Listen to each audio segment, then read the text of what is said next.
आपको मुबारक हो। आज है हमारा पेंटिकोस्ट की दिन है। पेंटिकोस्ट के दिन आपको समझ में आया होगा या नहीं, मैं आपसे पूछना चाहता है। अभी हम पहले आपके साथ बाइबल की आयत पढ़ना चाहूँगा। दूसरा कुरिन्थियों 3 अध्याय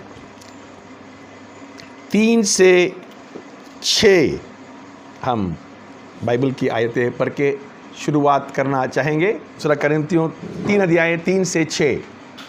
ये प्रकट है कि तुम मसीह की पत्री हो, जिसको हमने सेवकों की नाई लिखा, और जो स्याही से नहीं परंतु जीवते परमेश्वर के आत्मा से पत्थर की पट्टियों पर नहीं परंतु हृदय की मांसरूपी पट्टियों पर लिखी है।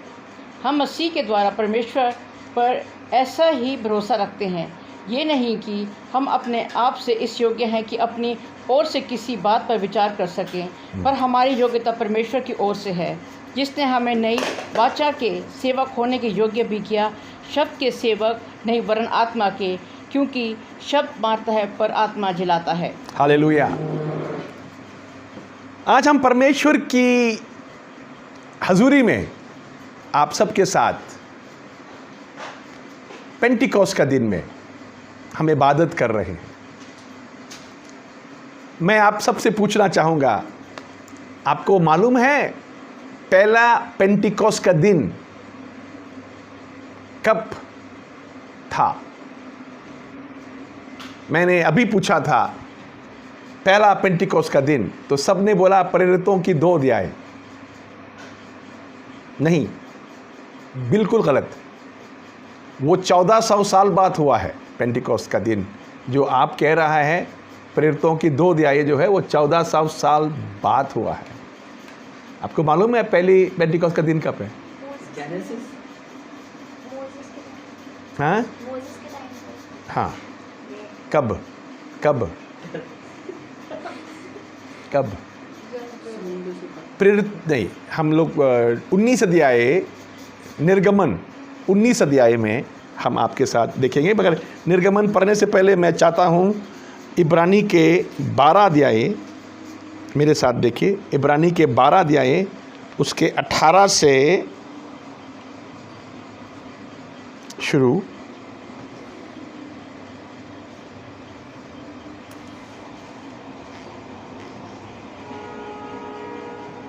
इक्कीस 18 से 21 पढ़ेंगे। तुम तो उस पहाड़ के पास जो छुआ जा सकता था और आग से प्रज्वलित था, और काली घटा और अंधेरा और आंधी के पास और तुरी की ध्वनि और बोलने वाले के ऐसे शब्द के पास नहीं आए, जिसके सुनने वालों ने विनती की कि अब हम से ये बातें ना की जाए, क्योंकि वे उस आज्ञा को ना सह सके कि यदि कोई पशु भी पहाड़ को छुए तो पथराव किया जाए। और ये दर्शन ऐसा डरावना था कि मूसा ने कहा, मैं बहुत डरता और कांपता हूँ। यहाँ पहला पेंटिकोस्ट के दिन के बारे में इब्रानी के 12 अध्याय में जिक्र किया है। इब्रानी के 12 अध्याय उसकी 21 आयत से हमने पढ़ा है, 18 आयत से 21 आयत में हम पढ़ा है। ये पहला पेंटिकोस्ट का दिन था। मैं आपको ले जाऊंगा पहला पेंटिकोस्ट का दिन में, आप मेरे साथ चलिए। अभी प्रेरितों की निर्गमन की पुस्तक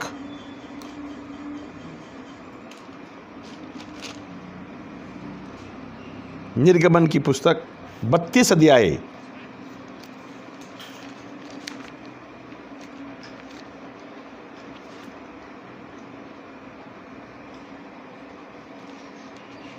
और इधर से निर्गमन की 19 अध्याय भी हम देखेंगे आपके साथ।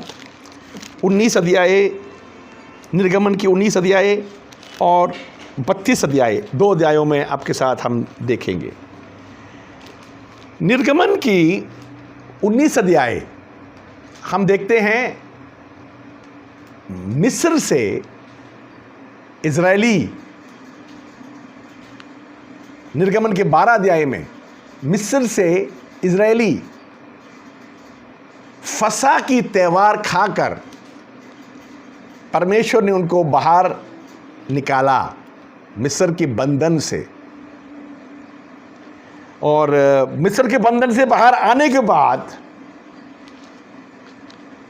50वें दिन फसह के बाद, फसह के त्यौहार के बाद 50वें दिन जो था वो था पहला पेंटिकोस्ट का दिन था।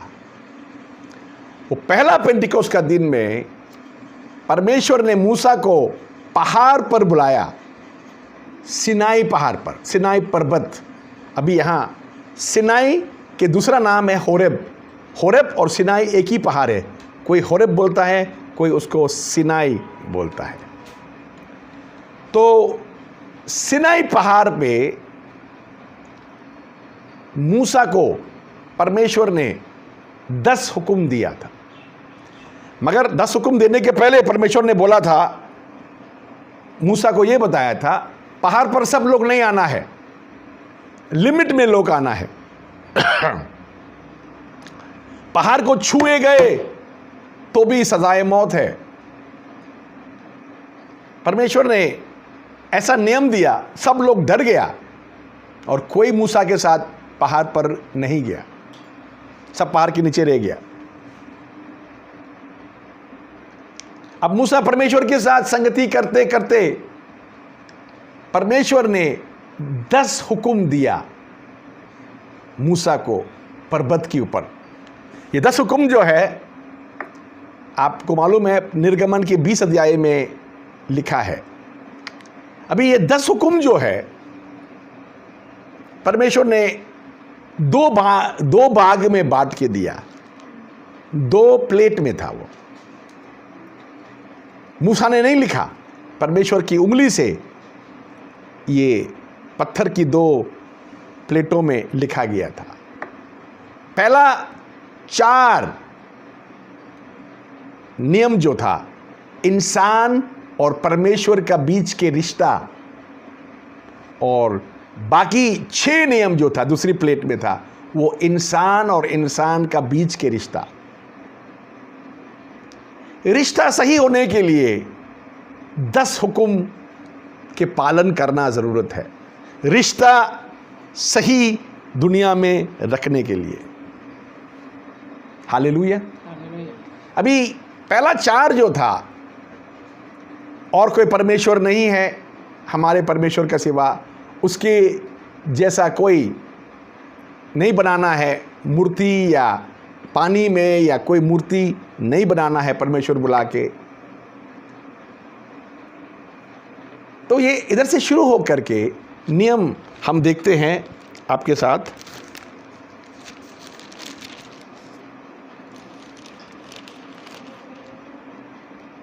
और तीसरा, परमेश्वर के नाम को गलत कभी इस्तेमाल नहीं करना। और चौथा, सब्त का दिन को पाक माना जाना। ये 4 हुक्म जो है पहला एक प्लेट में था, और दूसरी प्लेट में शुरू होता है इंसान और इंसान का रिश्ता। पहला ये रिश्ता, माँ बाप की इज्जत करना, और वो भी वायदा के साथ है, तुम लोग उम्र बड़ा होने तक ज़िंदगी सही जीने के लिए माँ बाप का बात मानना। दूसरी बात बोलता है, सेकंड में बोलता है किसी को कत्ल नहीं करना, कत्ल करना गलत है। तीसरी बात, और तुम कभी व्यभिचार नहीं करना। चौथी बात, चोरी नहीं करना। पांचवी बात, गलत गवाही नहीं देना। और छठी बात, अपने पड़ोसी की किसी चीज़ की पर नज़र और लालच नहीं रखना। ये बातें 10 हुक्म में हम सीखते हैं। अभी क्या हुआ, जब मूसा पहाड़ पे थे, परमेश्वर के साथ संगति कर रहा था, तो ज़मीन में, पहाड़ के नीचे में इजरायली लोग वहाँ हिल गया। मूसा आने को देर कर रहा था, तो उन्होंने बोला मूसा मर गया, या मूसा क्या हो गया मूसा के साथ। उन्होंने हारून जो याजक है उसको कंपेल किया। कंपेल कैसा किया? उसको बोला, हारून, हमें मालूम नहीं है परमेश्वर कौन है, क्या है। दूसरी कौमों को मैं देखता हूं, हम लोग देखता है तो उनका भगवान होता है, उनका मूर्ति होता है, उनका एक त्योहार का दिन होता है। हमें भी एक भगवान बना दो। तो हारून ढीला आदमी था, तो बोला ठीक है, तुम लोग अपना अपना जेवर ला के दो मुझे। तो लोगों ने फटाफट जेवर उतार के दिया और उस सोने के जेवर को आग में डालकर पिघाल दिया और वो एक बछड़ा का रूप में बन गया। तो हारून निकाल के बोला, आ गया तुम्हारे देवता, ये तुम्हारा देवता, ये बछड़ा का देवता, लो इसके पूजा करो। तो लोगों ने पूजा करना शुरू किया बछड़ा की देवता को। हालेलुया। अभी परमेश्वर ने मूसा को 10 हुक्म दिया। मूसा 10 हुक्म लेके नीचे आया और मूसा की मन टूट गया जब देखा यहां लोग तो परमेश्वर को छोड़कर मूर्ति की पूजा कर रहा था। तो मूसा के हाथ में, जी, मूसा के हाथ में 2 पत्थर की टैबलेट्स थे जिसमें 10 हुक्म लिखा हुआ था। मूसा इतना गुस्सा आया, वो उनको तोड़ दिया। बोला, ये लोग ने तोड़ दिया है परमेश्वर के नियमों को, तोड़ दिया। तोड़ने के बाद मूसा नीचे आया, परमेश्वर की कहर बढ़ गया था। तो मूसा ने बोला, अब परमेश्वर के लिए कोई है? तो लेवी गोत्र जो था मूसा की तरफ आ गया। तो मूसा ने क्या किया? हुक्म दिया, जो लोग मूर्ति पूजा किया वो नहीं बचना चाहिए, आज मरना चाहिए। तो वो दिन हम पढ़ेंगे बाइबल में 32 अध्याय निर्गमन की 32 अध्याय 27 और 28 पढ़ेंगे। 32 अध्याय की 27 और 28। उसने उनसे कहा, इस्राएल का परमेश्वर यहोवा यूँ कहता है कि अपनी अपनी जांघ पर तलवार लटका कर छावनी में एक निकास से दूसरे निकास तक घूम कर अपने अपने भाइयों, संगियों और पड़ोसियों का घात करो। मूसा के इस वचन के अनुसार लेवियों ने किया और उस दिन 3000 के अटकल लोग मारे गए। पहला पेंटिकोस्ट के दिन में परमेश्वर की वचन की नाफरमानी करने के कारण, पाप की कारण 3000 मौत हुआ। 3000 मौत। मैं आपको बताना चाहूंगा, ये 3000 मौत, याद रखिएगा, ये 3000 मौत की कारण क्या था? हम 4 बातों में हम देखेंगे आपके साथ।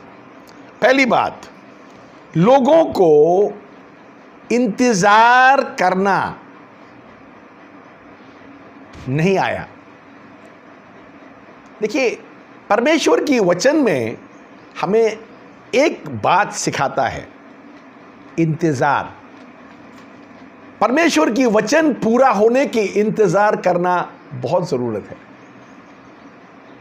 आप पूछेंगे कैसे इंतजार करें? परमेश्वर की दिया हुआ वचन जो है, आज बोला आज के लिए नहीं है।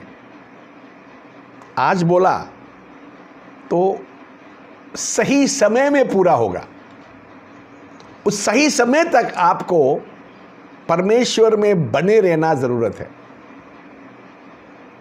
हमेशा क्या होता है, लोग वो इंतजार करने वाला, पेशेंस अंग्रेजी में कहता है, धीरज हिंदी में, वो धीरज भरना नहीं आने के कारण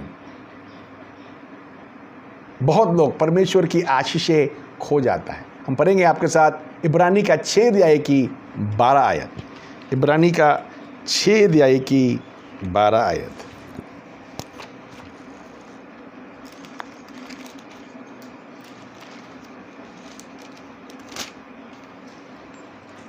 इब्रानी 6 अध्याय की 12 आयत।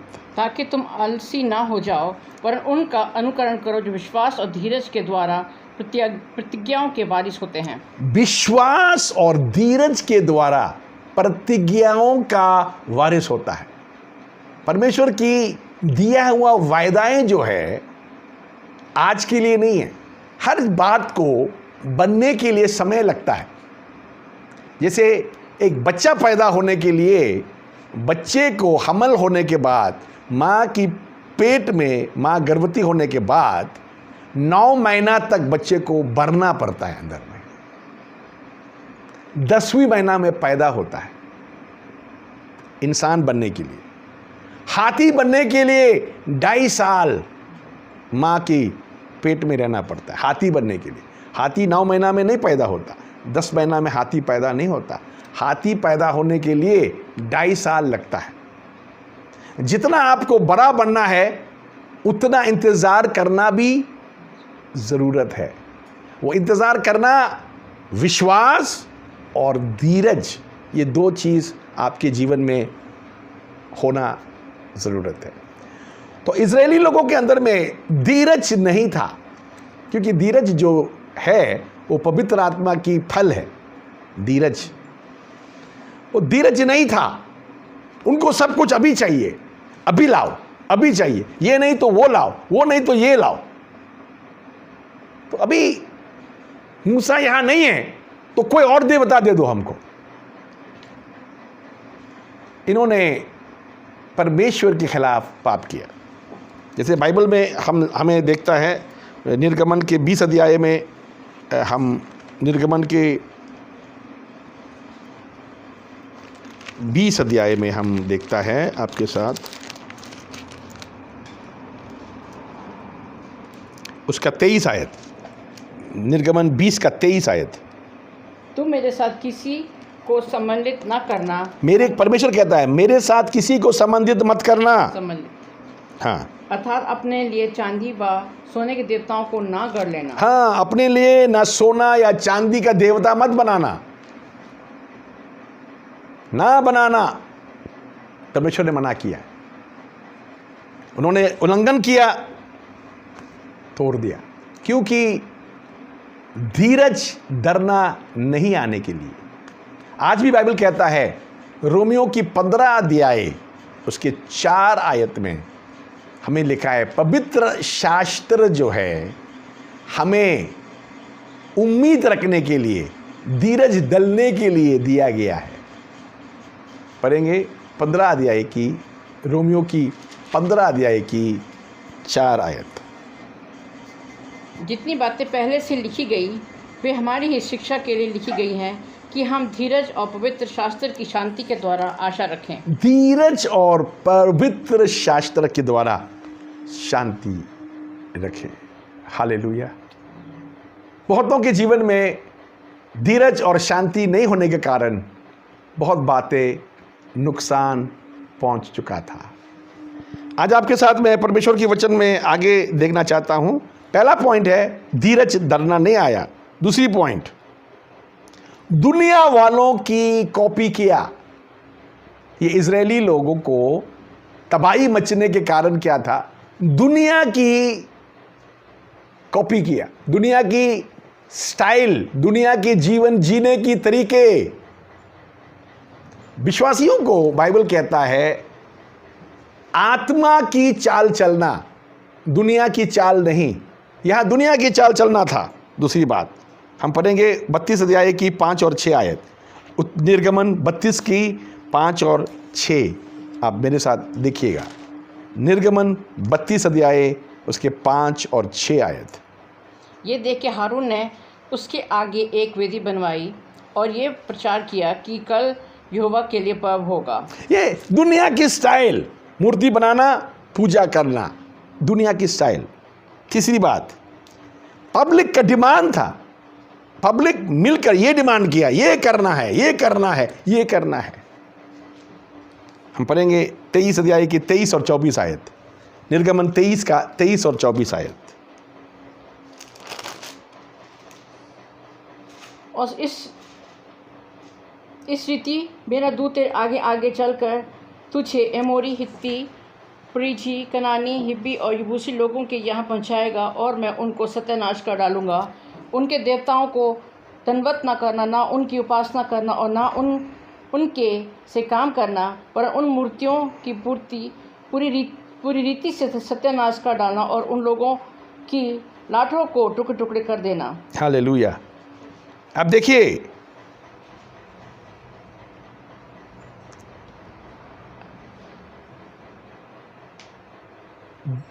पराया कौमों की देवी देवताओं के जैसे इनको देवी बनाना इनको मंजूर हुआ। चौथा बात, और मूर्ति पूजा किया। तो 4 बातों में इनकी सत्यानाश हुआ। धीरज धरना नहीं आया, दुनिया की स्टाइल कंफर्म किया, पब्लिक की बातों में चला, परमेश्वर के बातों में नहीं, और मूर्ति के पूजा किया, परमेश्वर की नहीं। ऐसा करने के कारण उनके बीच में पहला पेंटिकोस का दिन में तबाही हुआ। 3000 लोगों का मौत वो दिन हो गया। अब मैं दूसरी बात आपको बताना चाहूँगा। ये 10 हुक्म जो है, परमेश्वर की दिया हुआ 10 हुक्म जो है, इंसान की ताकत से या हमारी जिस्म की ख्वाहिश से पूरा नहीं कर सकता है। क्योंकि हम आपके साथ पढ़ेंगे रोमियो 7 अध्याय की 14 आयत। रोमियो 7 अध्याय की 14 आयत आपके साथ हम पढ़ेंगे। आप पढ़ो। क्योंकि हम जानते हैं कि व्यवस्था तो आत्मिक है, परंतु मैं शारीरिक और पाप के हाथ बिका हुआ हूँ। हाँ, इंसान पापी है और व्यवस्था सही बातें दर्शाता है, ऐसा करना है परमेश्वर की मर्जी के मुताबिक। वो नियम को इंसान पालन नहीं कर पाया, क्योंकि व्यवस्था आत्मिक है और इंसान पापी है। पापी जन कभी भी परमेश्वर की मर्जी पूरा नहीं कर सकता है। और नियम जो, व्यवस्था जो दिया हुआ है पुराना नियम में, वो भी शारीरिक इंसान उन्हें पूरा नहीं कर सकता है। इसीलिए पवित्र आत्मा की जरूरत पड़ जाती। तो पहला पेंटिकोस का दिन में इंसान के पाप के कारण परमेश्वर ने सिर्फ हुक्म दिया, मगर 1400 साल बाद जो प्रेरितों की 2 अध्याय में पेंटिकोस का दिन आया तो वो नियमों को पूरा करने के लिए पवित्र आत्मा की सामर्थ उन्हें पाई। इसीलिए याद रखिए, आप कौन सी पेंटिकोस की बात करता है। पहला पेंटिकोस जो है नियम दिया, नियम की पालन नहीं करेंगे तो मौत है। इसीलिए बोलता है पाप की मजदूरी मौत है। मगर दूसरी पेंटिकोस में आया तो कहता है यीशु मसीह के द्वारा अब हमेशा का जीवन है। रोमियो के 6 अध्याय की 23 आयत में यूं लिखा है। मैं आपके साथ दूसरी बात में देखना चाहूँगा, रोमियो की 8 अध्याय उसके 3 से 4 में क्या लिखा है। रोमियो की 8 अध्याय उसके 3 और 4 आयतों में, क्योंकि जो काम व्यवस्था शरीर के कारण दुर्बल होकर ना कर सकी, उसको परमेश्वर ने किया, अर्थात अपने ही पुत्र को पाप में शरीर की समानता में और पाप के बलिदान होने के लिए भेजकर शरीर में पाप पर दंड की आज्ञा दी। इसलिए कि व्यवस्था की विधि हम जो हमें जो शरीर के अनुसार नहीं वरन आत्मा के अनुसार चलते हैं पूरी की जाए। हाँ, व्यवस्था को पूरा करने के लिए इंसान के शरीर नहीं हो पाता है। उस शरीर को बचाने के लिए परमेश्वर ने यीशु मसीह को हमारे लिए कुर्बान किया और सलीब पे हमारे पापों के कारण मृत्यु लेकर यीशु मसीह पवित्र आत्मा दुनिया में लाया ताकि वो आत्मा में एक नया जीवन पाकर परमेश्वर की नियमों को पूरा कर सकने के लिए। हालेलुया। तो हम पढ़ेंगे 13 आयत, रोमियो 8 का 13 आयत पढ़ेंगे। रोमियो 8 का 13 आयत। क्योंकि यदि तुम शरीर के अनुसार दिन काटोगे तो मरोगे, तुम शरीर के अनुसार दिन काटोगे तो मरोगे। यदि आत्मा से देह की क्रियाओं को मारोगे तो जीवित रहोगे। कि आत्मा के द्वारा देह की क्रियाओं को मारोगे तो जीवित रहोगे। Hallelujah, hallelujah. तो दूसरी बात हम सीखता है, नियम पूरा करना है, पालन करना है तो शरीर से नहीं हो सकता है, क्योंकि वो आत्मिक चीज़ है, आत्मा से ही हो सकता है। तीसरी बात हम आपके साथ देखेंगे, इसीलिए यीशु मसीह ने अपने चेलों को एक अपॉइंटमेंट दिया। अपॉइंटमेंट, ये अपॉइंटमेंट का नाम है द अपॉइंटमेंट इन जेरूसलम। यरूशलेम में ये अपॉइंटमेंट रखा है, यरूशलेम में। हम आपके साथ देखेंगे, पढ़े मेरे साथ लूका की 24 अध्याय 49 आयत पर। लूका की 24 के 49, 24:49। लूका 24 के 49। और देखो, जिसकी प्रतिज्ञा मेरे पिता ने की है, मैं उसको तुम पर उतारूंगा, और जब तक स्वर्ग से सामर्थ ना पाओ तब तक तुम इसी नगर में ठहरे रहो। हाँ, बोलता जब तक पवित्र आत्मा नहीं आया यरूशलेम में ही ठहरे रहो, यरूशलेम में ही ठहरे रहो। प्रेरितों का 1 अध्याय की 8 आयत।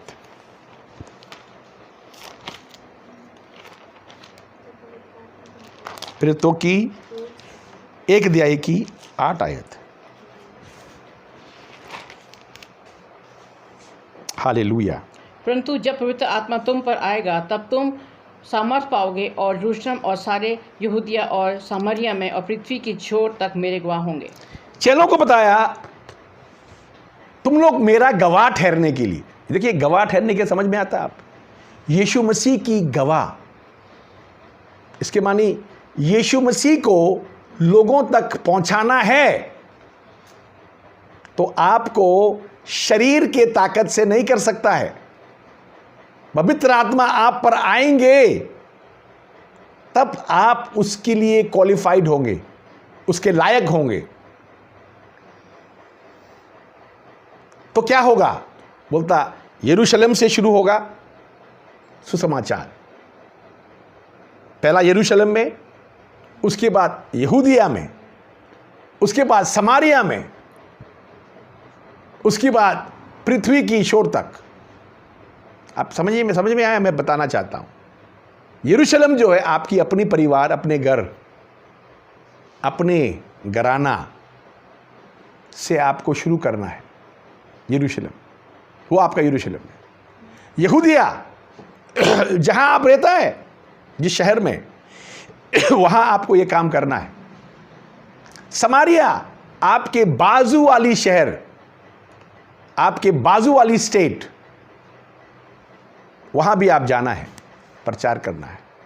उसके बाद पृथ्वी की छोर तक, विदेश में जाना है आपको, विदेशों में जाके प्रचार करना है। मगर मुझे एक अफसोस ये है, आजकल लोग सब विदेश जाना तैयार है, मगर अपनी शहर में, अपने घर में सुसमाचार नहीं देता है।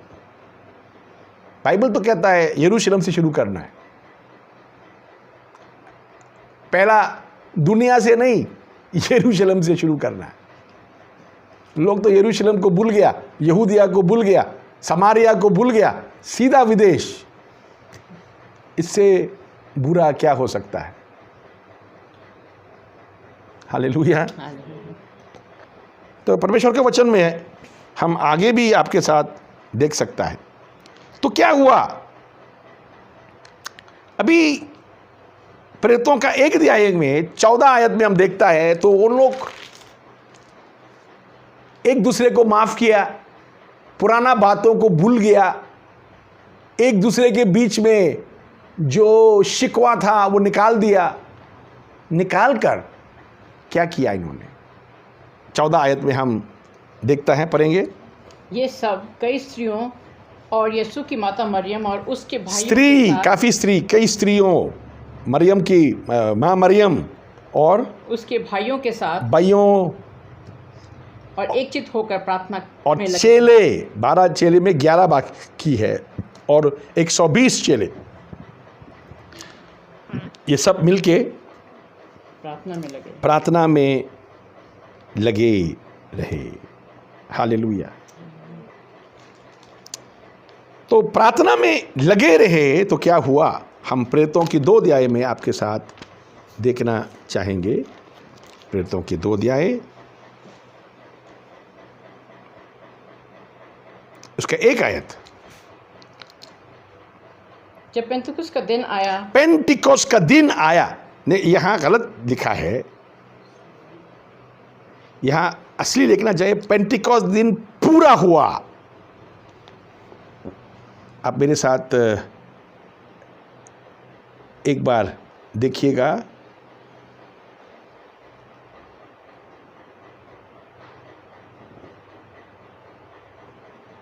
पेंटिकोस का दिन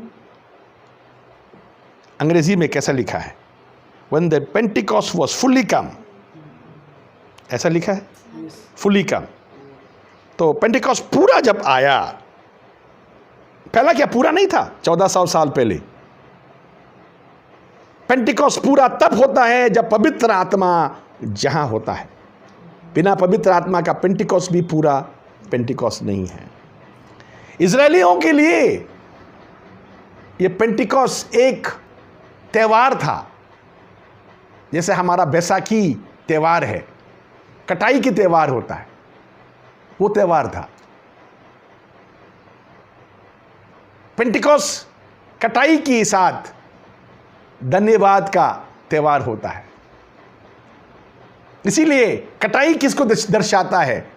यीशु मसीह के कलाम में कटाई के बात करता है, कटाई के बात करता है। कौन? ये कटाई क्या है? ये पूरी फील्ड, पूरी खेत अब तैयार है कटाई करना। कटाई किसके लिए? रूहों को बचाने के लिए करना है कटाई। ये रूहों की बचाई के कटाई है। अंतिम दिन में रैप्चर नाम की चीज होगा, उस समय भी कटाई होगा। वो कटाई जो है फरिश्ते करेंगे। विश्वासियों को पूरी दुनिया से फरिश्ते इकट्ठा करके परमेश्वर के हाथ तक सौंपेंगे। Hallelujah, hallelujah. यहां हम देखते हैं आपके साथ, तो पहला पेंटिकोस का दिन में 4 गलतियां की। क्या किया ना? पहली बात, इंतजार नहीं कर पाया, तो दुनिया की स्टाइल फॉलो किया। तीसरा, पब्लिक का डिमांड में चला। चौथा, मूर्तियों का पूजा किया। अब पेंटिकोस का दिन पूरा आया, हालेलुया। जब पवित्र आत्मा आया तो वहां पतरस ने सुसमाचार प्रचार किया। प्रचार करने के बाद हम देखते हैं पहले प्रेरितों का 1 अध्याय 12 से 14 में इन्होंने इंतजार किया, पवित्र आत्मा आने का इंतजार किया। हालेलुया। ये इंतजार क्यों किया? क्योंकि पहला पेंटिकोस में इन्होंने अजी दुनिया की कंफर्मेशन है, अभी तो परमेश्वर के वचन की कंफर्म किया। परमेश्वर का वचन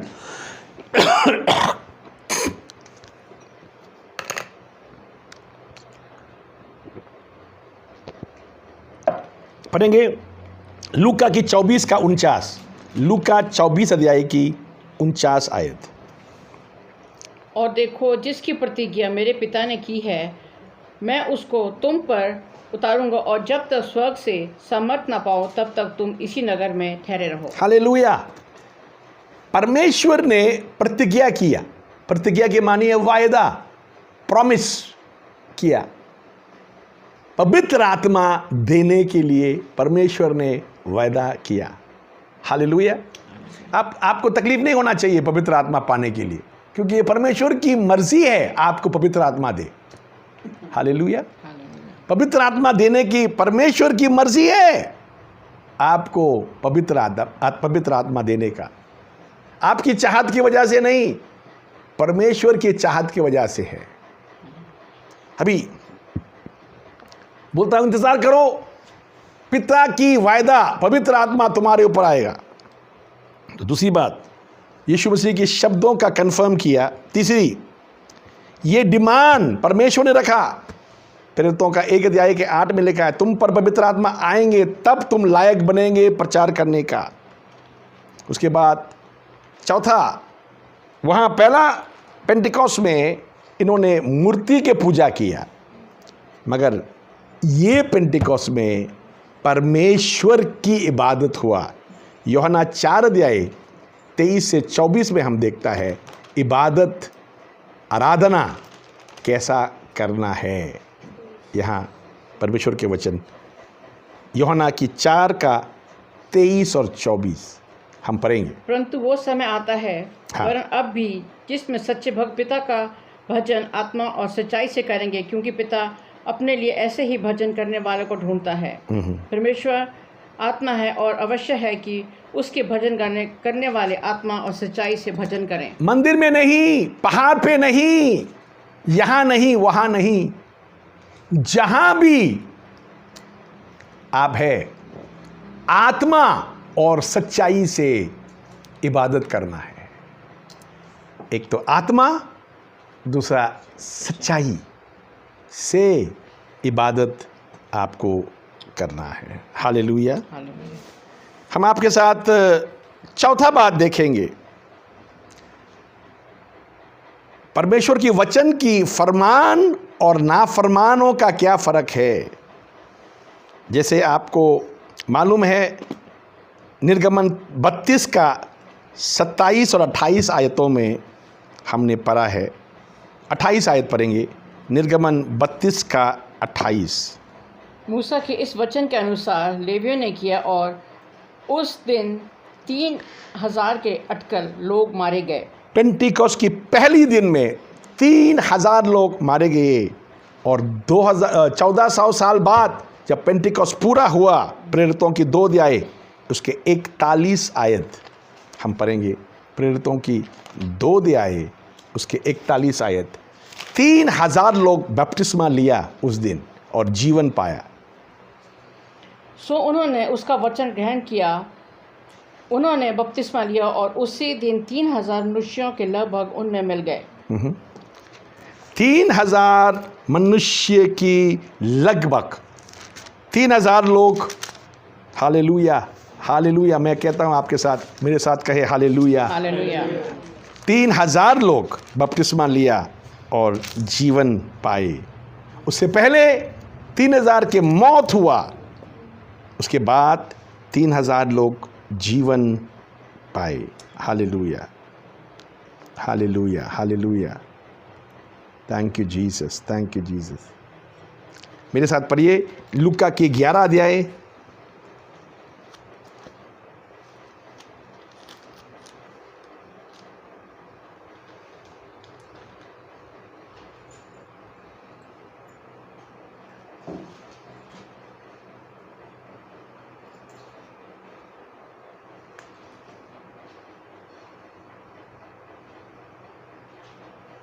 (5 से 8).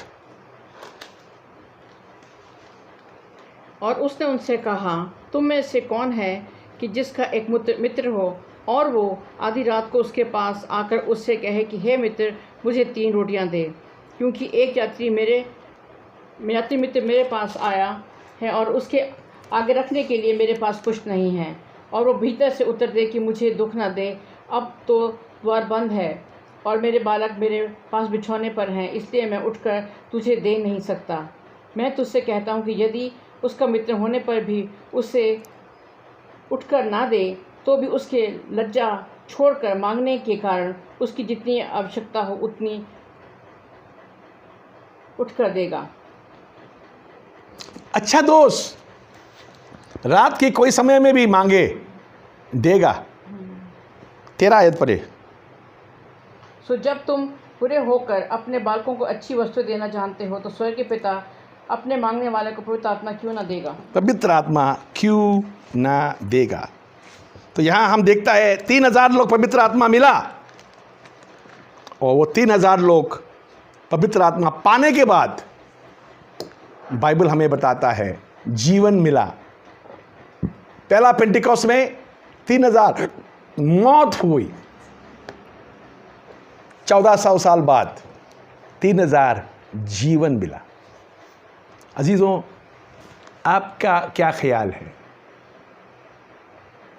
पहला पेंटिकॉस्ट के जैसा परमेश्वर की मर्जी के उल्लंघन करना है और मौत लाना है, और वो 3000 मरने के बाद काम खत्म नहीं हुआ, महामारी आ गया उधर, और भी लोग मरे। और यहां 3000 लोग जीवन पाने के बाद क्या हुआ? और भी लोग जीवन पाए। आज से आपके साथ मैं ये बताना चाहता हूं, पेंटिकॉस्ट तो है, मगर वो पेंटिकॉस्ट को आप सामना कैसे करेंगे? परमेश्वर की बात मानकर या उल्लंघन करके? उल्लंघन करना है मौत, और प्राप्त करना है तो जीवन आपके साथ है। हालेलुया। तो ये है पेंटिकॉस्ट की। आपने कभी सोचा पेंटिकॉस्ट के मानी ये है, या आपने हमेशा प्रेरितों की 2 अध्याय भी सोचते थे? लोगों को अभी भी प्रेरितों की 2 अध्याय को ही पेंटिकॉस्ट समझता है। पेंटिकॉस्ट का दिन शुरू हुआ था निर्गमन 12 अध्याय में, उन लोग निकल के आने के बाद, फसह का त्यौहार खाने के बाद 50वें दिन से शुरू हुआ था। आज के कलीसिया को पेंटिकॉस्ट का दिन के पूरी बात समझ में नहीं आया है। ये समझना बहुत ज़रूरत है। और पेंटिकॉस्ट आखिरी में एक त्यौहार है कटाई का, और आप यीशु मसीह को पाया हुआ है तो आप चुप नहीं रह सकता है। आपको सुसमाचार सुनाना है, आप लोगों तक पहुंचना है, यीशु मसीह के सुसमाचार ले जाना है। और सुसमाचार ले जाने के लिए कोई भी कीमत आपको चुकाना पड़े, आपको चुकाना चाहिए, क्योंकि वही आपका आशीष है, वही आपकी खुशी है, और वही बातों में पवित्र आत्मा आपसे काम करेगा। इसीलिए बोलता रोमियो का 1:16 में, सुसमाचार ही परमेश्वर की सामर्थ है। आप परमेश्वर का सामर्थ चाहता है, सुसमाचार प्रचार करिए। प्रभु आपके साथ हो। शालोम।